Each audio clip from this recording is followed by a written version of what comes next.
So today I'm going to show you how to plug in your foot pedal and how it works. I've had a comment asking if I can show this, so I'm going to try my best now. So this is my sewing machine. All sewing machines look pretty much the same. Most of them thread very similarly.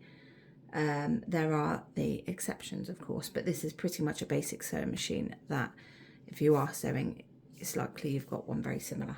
So this is where my foot pedal plugs in.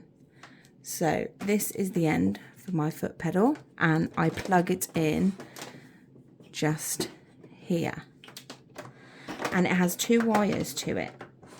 One of them goes to the plug socket on the wall and the other goes to the foot pedal itself.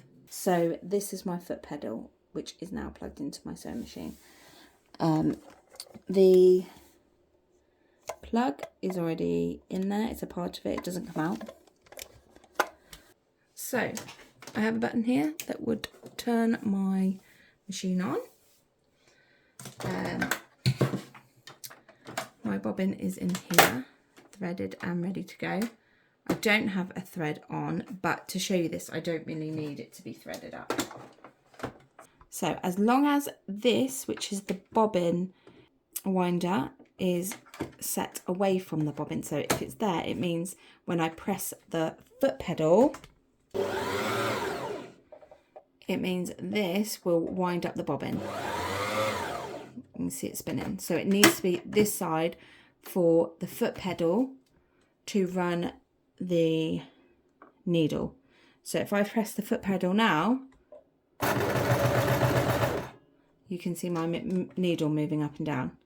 So if you're pressing the foot pedal and your needle's not going up and down, likeliness is you've got your bobbin winder pushed in for it to spin the bobbin. So that's something to check if you're not having much luck with it.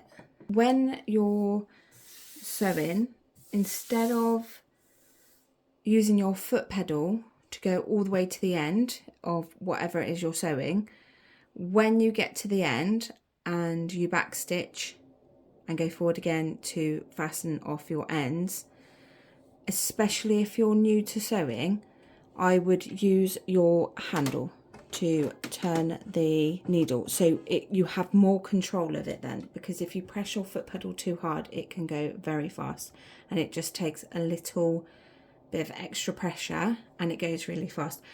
Once you're more familiar with your machine, you'll probably be able to do it a bit more with your foot pedal rather than turning it manually, but it's sort of not really worth the risk initially because you don't want to have to then unpick loads of your work that you've done. So I'm just going to slightly press my pedal, and I barely touched that and that went pretty fast. Now if I put my foot fully down, that's how fast it goes, and it's quite easy to let it sort of run away with you. So please don't risk it because you will be gutted if you end up having to unpick things or it all going wrong. So if you're not sure, just hand turn it. It takes that little bit longer, but it will take even longer if it goes wrong, if you have to unpick it and start again. I think I've covered everything with the foot pedal. Please let me know if there was anything else you wanted to know, but I hope this helped, and until then, take care.